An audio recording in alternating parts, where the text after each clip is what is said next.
Assalamualaikum dan selamat sejahtera. Nama saya Muhammad Aziz bin Abidin. Saya berasal dari Limbang, Sarawak dan sekarang saya bertugas di Pejabat Kebajikan Masyarakat bahagian Limbang. Saya merupakan seorang OK penglihatan, adult blind sejak dari tahun 2006 lagi dan saya merupakan bekas anak didik Cikgu Arman bin Abdul Sani.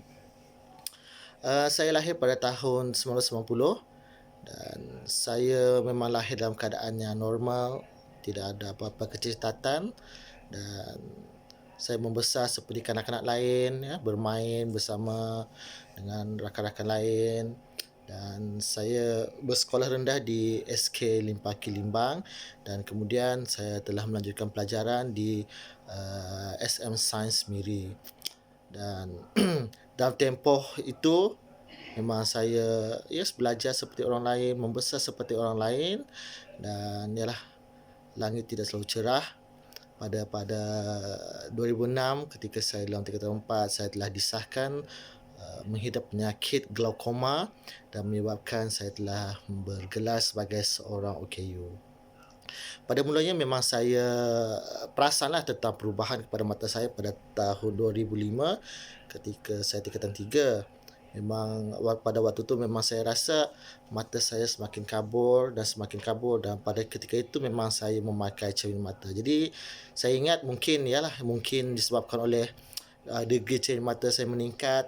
Jadi saya tukar je lah cermin mata tu dan keadaan ialah bayangkanlah dalam setahun saya boleh tukar dalam 3 kali cermin mata. Dan saya ingat itu cuma hanyalah masalah degree cermin mata lah. Dan saya habiskan PMR macam biasa dan pada tingkatan 4 tu baru saya macam saya pelik juga kenapa macam mata saya ni semakin kabur sedangkan saya baru je tukar cermin mata tu dan pada 2004 tu memang saya jumpa dengan pakar mata dekat Miri dan doktor telah mengesahkan yang saya telah mendapat penyakit glaukoma. Dan memang waktu tu memang degree cermin mata saya agak tinggi lah dalam 700-800 macam tu dan doktor telah bagi saya ubat titik ada 3 jenis pada waktu tu dan saya kena guna ubat mata tu mengikut masa yang telah ditetapkan. Tapi biasalah waktu tu saya budak lagi masih belasan tahun. Ada kala saya pakai ubat tu, ada kala tidak dan efek dia memanglah mata saya tu makin kabur dan begitu cepatlah sebab doktor kata ubat tu bukan untuk memulihkan mata saya tetapi dia cuma untuk melambatkan mata saya menjadi lebih teruk. Tapi itulah dan saya masih ingat lagi dan memang waktu saya form 4 tu dari hari ke hari memang saya rasa penglihatan saya semakin teruk. Memang saya dapat rasakan lah. Even though pada waktu tingkatan 3 tu pun memang saya rasa juga mata saya semakin teruk. Jadi pada tingkatan 4 tu saya ingat lagi dalam bulan 8 lupa pula dan glaukoma tu sebenarnya ada satu penyakit yang mana degree mata seperti darah juga kita ada tekanan dan mata pun ada tekanan juga. Dan tekanan pressure bagi mata saya pada waktu tu melebihi 50 dan paras normal untuk tekanan mata adalah 20. Jadi pada bulan 8 tu bila saya jumpa doktor pakar, waktu tu memang keadaan mata saya memang sangat teruk lah, memang saya teruk. Jadi saya terpaksa dia masuk ke hospital untuk pembedahan dan selepas pembedahan tu itulah mata saya memang degree pressure mata saya memang turun normal tapi itulah efek dia. Mata saya sebelah kiri totally blind, sebelah kanan tengah totally blind, tepi ni ada sangat kabur. Itu yang saya alami lah. Jadi selepas dia keluar daripada hospital tu memang saya terus berhenti sekolah dari Sekolah Menengah Sains Miri. Saya cuma daripada bulan 8 tu memang saya duduk rumah je lah. Dan waktu tu memang saya sangat down lah. Memang saya sangat down. Saya rasa malu juga dan rasa ada sesekali tu memang saya menyalahkan takdir juga. Kenapa saya yang jadi begini, kenapa saya dipilih untuk untuk mendapat ujian yang sangat berat. Dan waktu dekat rumah tu memang saya just banyak habiskan masa dalam bilik, saya berkurung. Saya tak banyak keluar, kalau keluar pun sekadar nak pergi toilet, nak makan, and then selebihnya saya memang banyak akan habiskan masa dalam bilik. Dan kadang-kadang ialah saudara mara datang melawat pun saya rasa sangat segan, saya sangat malu, sangat rendah diri lah. Ialah dulu sebelum ni saya ialah sempurna macam tu, sekarang dah kurang sempurna macam tu lah. Dan bila saya fikir-fikir, dan saya pun tak tahulah waktu saya habiskan masa dalam bilik tu, memang saya banyak fikir lah. Saya tak tahu apa akan jadi pada diri saya pada masa akan datang, dan saya tak tahu apa saya akan jadi pada masa datang dan apa yang saya boleh buat pada masa akan datang. Yang saya tahu saya dah kehilangan penglihatan ni. Saya rasa memang dunia saya dah memang betul-betul gelap lah, dan saya tak tahu apa yang akan jadi pada diri saya pada masa akan datang. Dan waktu tu baru saya terfikirlah, memang saya akui yang sebenarnya hidup kita memang ibarat roda. Dan saya anggap saya berada di memang roda saya berada di atas. Yang saya anggap adalah pada waktu saya dapat keputusan 8A dalam peperiksaan menengah rendah PMR. Dan saya rasa memang itulah, saya rasa memang roda saya waktu tu memang saya rasa dekat atas. Memang saya nakkan benda tu, dan saya usaha, dan akhirnya saya capai juga 8A. Dan sekelip mata je roda saya berada di bawah, paling bawah saya rasa apabila penglihatan saya ditarik. Memang saya rasa waktu tu memang betul-betul roda saya memang paling bawah lah. Memang saya rasa memang dugaan tu memang agak berat lah bagi saya. Dan pada 2006 tu, pada sampai hujung tahun tu memang saya tak bersekolah. Dan setelah dipujuk, and then memang waktu tu parents saya memang banyak membantu saya lah. Memang banyak bagi saya inspirasi. Even though adik-beradik saya, saudara mara saya, saudara dekat lah, macam sepupu sekali, and then makcik-makcik saudara, memang banyak beri moral support dan beri saya kata-kata semangat. Dan 2007 tu memang kebetulan kampung saya tu memang dekat dengan, memang dalam kampung saya tu memang ada satu sekolah menengah, memang betul-betul dekat dengan rumah saya. Dan mak saya pujuk saya untuk ialah sekolah, etis sekolah. Waktu tu memang family kami waktu tu memang tak tahu tentang kewujudan sekolah pendidikan khas. Jadi saya pun waktu tu tak apalah, nak duduk rumah pun tak buat apa kan, memang tak ada buat apa. And then waktu tu dia sampaikan kawan-kawan saya dekat sekolah menengah saya sendiri ada call saya, tanya, guru-guru saya ada tanya, dia kata macam mana mata. Saya katakan okey, tapi padahal waktu tu memang mata saya memang dah tak okey. Saya terpaksa tipu lah sebab saya malu kan, memang saya malu. And then 2007 tu ialah saya pun bersekolah dekat SMK Seri Patian Bulimbang. Waktu tu saya form 5. Dan saya sekolah tu pun sekadar sekolah je lah. Saya cuma, saya tak tahu dalam masa waktu tu memang saya kosong. Saya family saya suruh sekolah, saya sekolah. Dan tapi waktu tu saya masih, matlamat saya masih sama-sama lah, dan hala tuju saya masih, saya tak tahu saya nak pergi mana lepas ni. Jadi saya dah sekolah, dan dekat sekolah tu pun memang kawan-kawan saya yang dari sekolah rendah mostly bersekolah dekat sekolah tu, dan mereka tahu tentang keadaan saya, dan mereka lah yang baik tolong saya dekat sekolah. Sebab dekat sekolah tu pun saya tak boleh baca. Waktu tu saya cuba boleh menulis di atas kertas, tapi saya tak boleh baca apa saya tulis, sekadar tulis sahaja, dan saya tak boleh baca. Jadi waktu tu saya bersekolah, saya cuma mendengar saja. Dan kawan-kawan saya lah yang bantu saya bacakan nota dan so on. Dan dekat sekolah pun guru-guru sana pun banyak membantu juga, mereka pun faham situasi saya. Walaupun waktu tu saya belum bergelar lagi OKU. Memang dah bergelar, cuma saya belum mendaftar sebagai OKU. Sekolah pun terima saya juga. And then memang saya bersekolah macam biasa, dan saya cuma mendengar. Dan waktu tu memang banyak gunakan gunakan ingatan dan imajinasi lah. Contoh macam pengiraan math, saya cuma banyak guna otak je lah, guna imajinasi untuk menyelesaikan macam tu lah.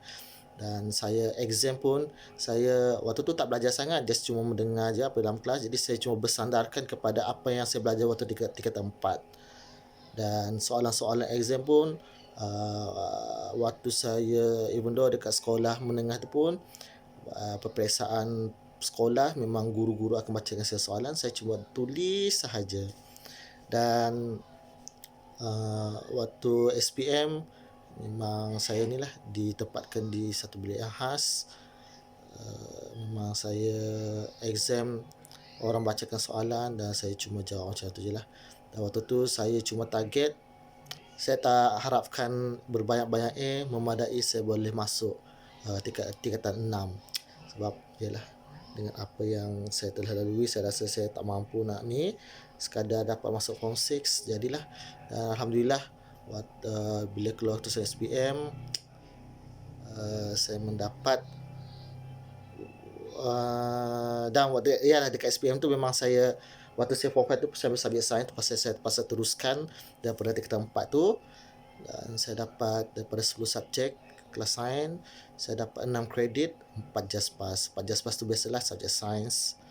Dan 6 kredit saya dapat 2A, 2B, 2C, 3D, 1E. Dan Alhamdulillah saya dapat menyambung untuk tingkatan 6. Dan waktu tu lah, habis form 5 tu baru saya mendaftar sebagai OKU. Dan waktu tu PPD pun agak concern dengan masalah saya dan mereka telah carikan saya sekolah khas.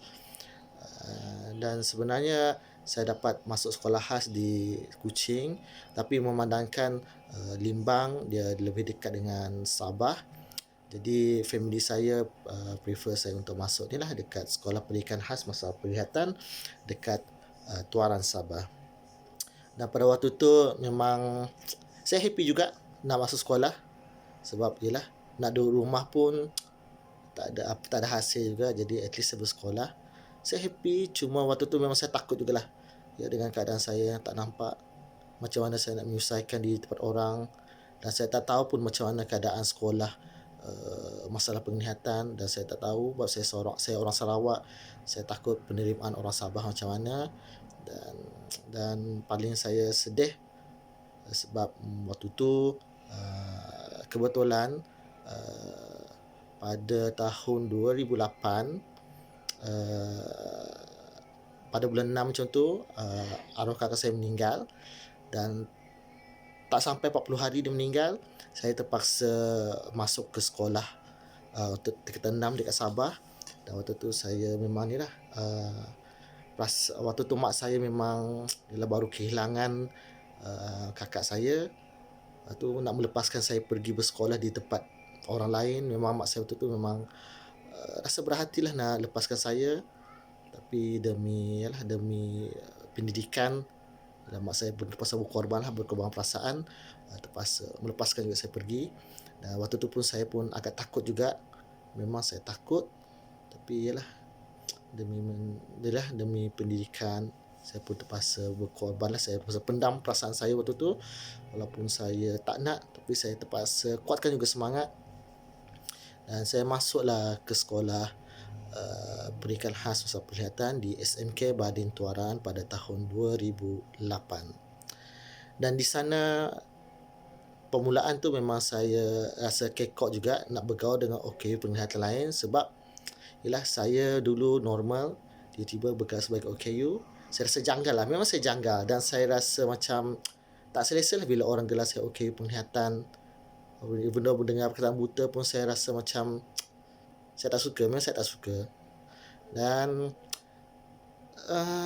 mengenali dunia penglihatan ni, dari sana saya rasa kagum jugalah bila saya tengok ada rakan-rakan yang lebih nasib kurang baik daripada saya dapat meneruskan hidup. Mereka happy. Jadi saya pun cuba menyelami dunia orang buta. Dan dari sana perlahan-lahan dan saya mengenali, dari sana saya mengenali Cikgu Arman bin Abusani, seorang guru yang sangat baik, yang banyak membantu saya dan banyak memberitahu tentang kejayaan-kejayaan orang buta dekat sana. Dan dari sekolah tu jugalah saya tahu tentang kejayaan-kejayaan orang buta di luar sana. Yang saya ingat lah, yang buat saya idola saya waktu-waktu tu Profesor Ismail Saleh kalau tak silap, pakai ekonomi. Dan pada waktu tu juga saya dah dengar juga ada senior saya yang menjadi best student SPM bagi kategori OKU. Dan dari sana saya mula menyimpan azam, ialah kalau orang lain boleh berjaya, kenapa saya tidak. Dan saya masih ingat lagi kata-kata Cikgu Arman yang mana hanya dengan ilmu saja boleh mengubah nasib OKU seperti saya. Dan dari situlah saya mula suarakan semangat saya. Sejarah lama tu biarkanlah, itu sejarah lama. Dan saya dah tahu hala tuju saya waktu tu. Memang saya nampak lah kejayaan-kejayaan orang buta yang lain. Dan dari sana saya mula tanamkan azam. Saya mula belajar bersungguh-sungguh. Dan sepatutnya apabila saya masuk 2008 menengah bawah, 6 bawah, 2009 sepatutnya saya kena ambil STPM, tapi disebabkan waktu tu saya baru belajar Braille dan saya lambat untuk belajar Braille. Bukan lambat lah, saya tak nak ambil risiko lah. Jadi saya terpaksa tangguh STP. Saya ambil STP pada tahun 2010. Waktu tu memang belajar Braille ni pun satu cabaran juga bagi saya lah. Saya pelik juga tulisan bintik-bintik kecil macam tu kan. Saya mula tak dapat juga, tapi hanya 2 tulisan tu je saya boleh untuk membaca. Jadi dari situ saya tak ada pilihan lain, saya kena belajar juga. Dan waktu tu dari hari ke hari memang saya belajar tulisan Braille, tambah lagi support kawan-kawan yang lain, and then tambah lagi support guru-guru, kakak-kakak PPM yang lain. Dan saya cubalah. Memang waktu tu saya tengah azam kalau tak jadi terbaik peringkat kebangsaan pun, yang penting saya nak jadi terbaik untuk sekolah tu. Maksud saya saya nak di antara pelajar-pelajar normal lainnya, saya nak jadi yang terbaik. Saya nak kalahkan mereka lah. Itu masa azam saya waktu tu. Dan 2010 saya STPM. Pengalaman baru bagi saya ialah sebelum ni exam pakai pen, tapi saya pakai Braille pula kali ni. Memang agak kekok. Memang saya agak lambat membaca pun. Saya memang antara kawan saya 4 orang yang lain yang ambil STPM, saya memang paling lambat membaca. Memang saya lah, saya akui. Dan akhirnya 2010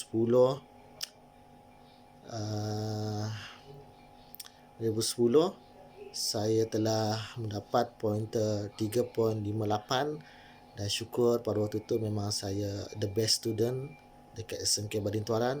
Dan saya berjaya untuk mengalahkan pelajar-pelajar normal yang lain. Itu memang satu kebanggaan yang saya memang puas hati lah. Walaupun saya ada saja tertentu saya target terdapat A tapi tak dapat. Tapi bila at least memadai, saya boleh kalahkan pelajar-pelajar normal yang lain. Saya memang sangat puas waktu tu. Memang saya puas. Dan selepas tu memang saya lepas STP tu memang saya menambah kemahiran saya dalam komputer. Dan saya telah pergi ke St. Nicholas Home Pulau Pinang untuk belajar komputer, kerana dekat sana memang pusat tu memang mengajar pelajar orang-orang masalah penglihatan, kemahiran ICT, massage, and then bakul. Dan waktu tu saya memang belajar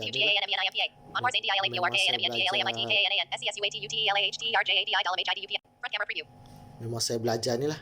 Memang saya belajar komputer untuk persediaan saya untuk masuk universiti. Dan hasil bantuan Cikgu Arman, memang Cikgu Arman banyak bantu saya untuk mengisi borang UPU pada waktu tu. Dan saya telah mendapat tawaran ke Universiti Sains Malaysia. Dan 3 rakan saya yang lain mendapat tawaran ke Universiti Malaya. Pada waktu tu saya agak kecewa juga sebab saya terdapat tawaran ke Universiti Malaya disebabkan saya dah terima tawaran USM. Jadi permohonan saya yang universiti lain, sebab pada waktu tu USM dia ada PIN sendiri, dia tak sama dengan UPU. Memang dia ada macam, kalau kita mohon dia ada pin sendiri.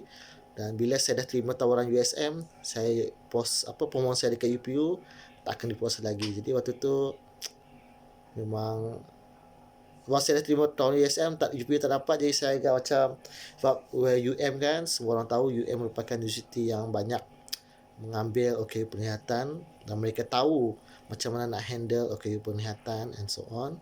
Dan waktu tu memang saya dikabarkan Universiti Sains Malaysia belum pernah lagi menerima OKU penglihatan, dan saya merupakan batch pertama yang diterima masuk ke dalam universiti tersebut. Dan pada waktu tu memang takut juga, memang saya takut. Sebab saya tak ada kawan. Yang saya tahu, saya tak ada kawan yang masuk USM. Dan perasaan waktu saya masuk mula-mula ke SMK Barin pun sama lah perasaan waktu tu sama. Saya takut sebab saya tak tahu adakah orang nak tolong saya. Sebab kehidupan universiti dengan sekolah tak sama. Universiti kita kena handle sendiri. Dekat sekolah memang guru banyak bantu. Tapi dekat U tak sama, lecturer tak akan bantu. Waktu tu memang saya takut juga. Tapi yalah, demi nak mencapai segulung ijazah, saya akan teruskan juga perjuangan tu walau apa pun yang berlaku. Saya masuk ke Universiti Sains Malaysia, dan pada minggu orientasi itu memanglah Fesi pun dah tahu tentang, sebelum kami masuk pun dia dah tahu tentang keadaan. Sebab saya masuk USM, saya dengan kawan saya seorang lagi daripada Pulau Pinang. Memang kami dua memang merupakan batch pertama penglihatan yang masuk ke USM. Dan memang USM akui pada waktu tu mereka tak tahu macam mana nak handle penglihatan macam kami. Tapi yang bagusnya mereka tanyalah macam mana, apa keperluan kami, dan kami pun beritahulah apa keperluan kami. Dan minggu orientasi memang ada banyak Fesi lah yang tolong saya. Banyak Fesi yang tolong dan faham tentang masalah kami. Dan waktu tu dan pada pendaftaran subjek school, ada satu peristiwa tu memang saya betul-betul respect tentang seorang sahabat saya. Bayangkanlah, waktu saya mendaftar dekat Pusat Pengajian Ilmu Kemanusiaan untuk subjek kos saya, tiba-tiba waktu tu Fesi tolong bawa, tiba-tiba ada seorang cosmate saya lah. Waktu tu memang dia pun nak sama-sama daftar dengan saya. Tiba-tiba dia volunteer dengan Fesi tu. Dia kata dia akan tolong saya untuk daftar sebab kami satu kos. Dan pada waktu tu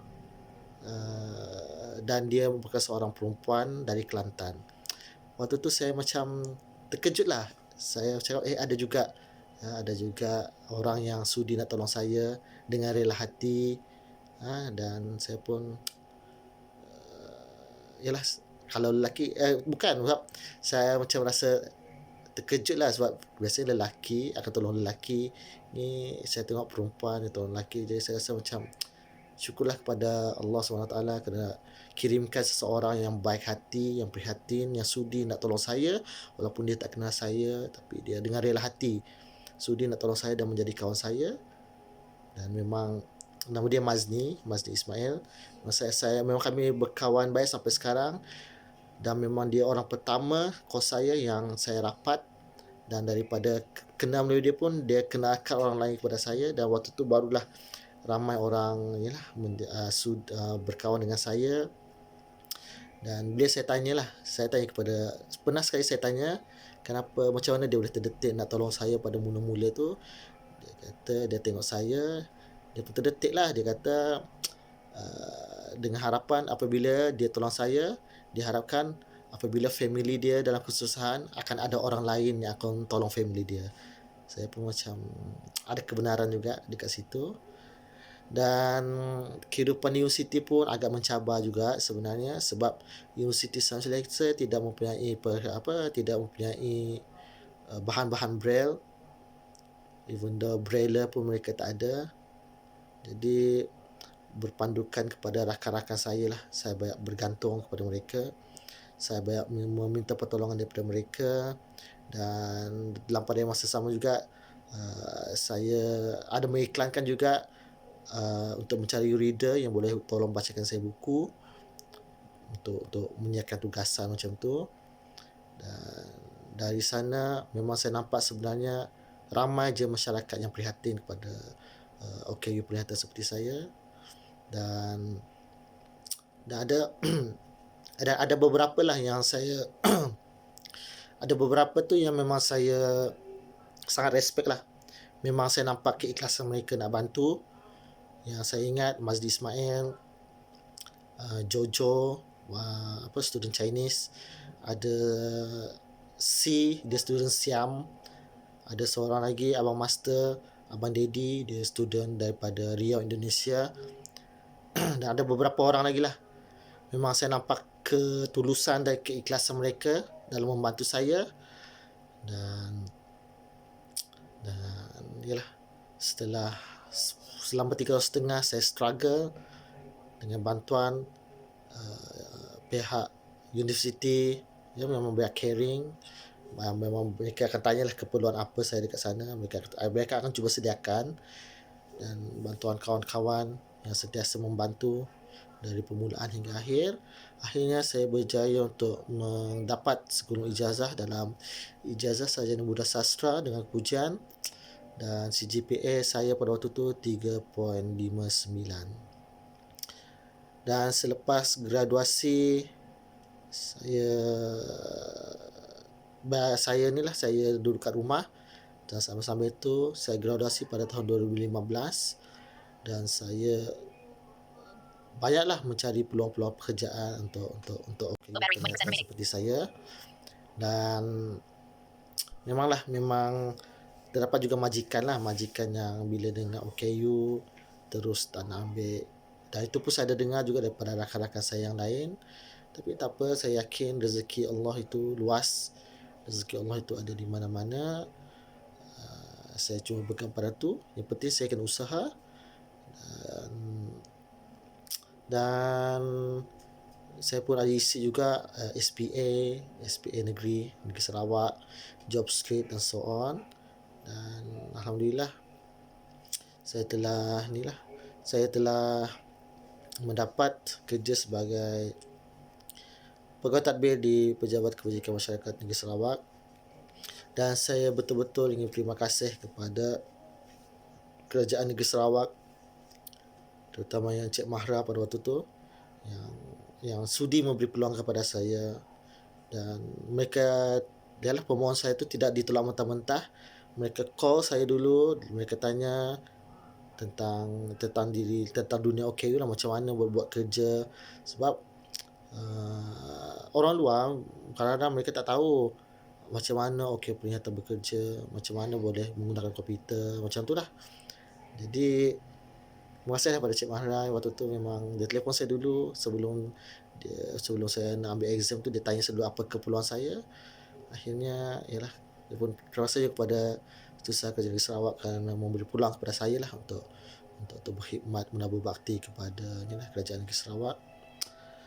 Dan sampai sekarang saya dapat kerja pada tahun 2017 dan sekarang 2020, almost 3 tahun lebih. Dan sekarang pun saya sudah sah dalam jawatan.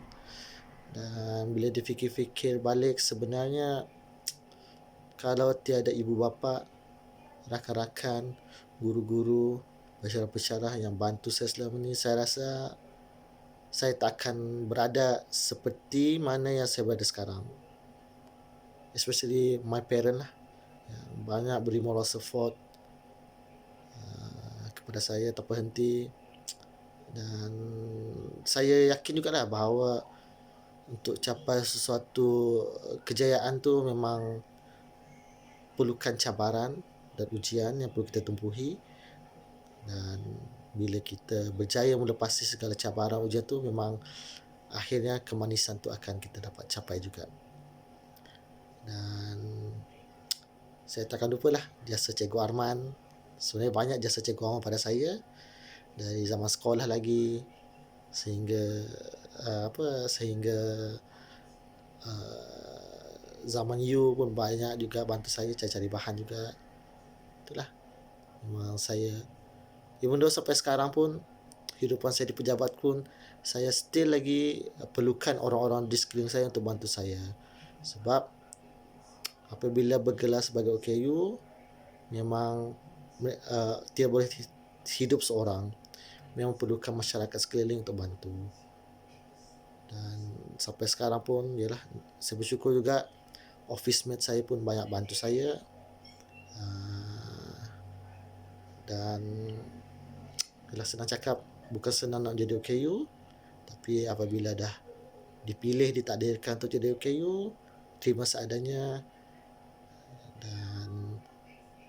Dan bagi mereka yang sempurna pancaindera, gunakanlah sepenuhnya panca itu dengan sebaik-baiknya.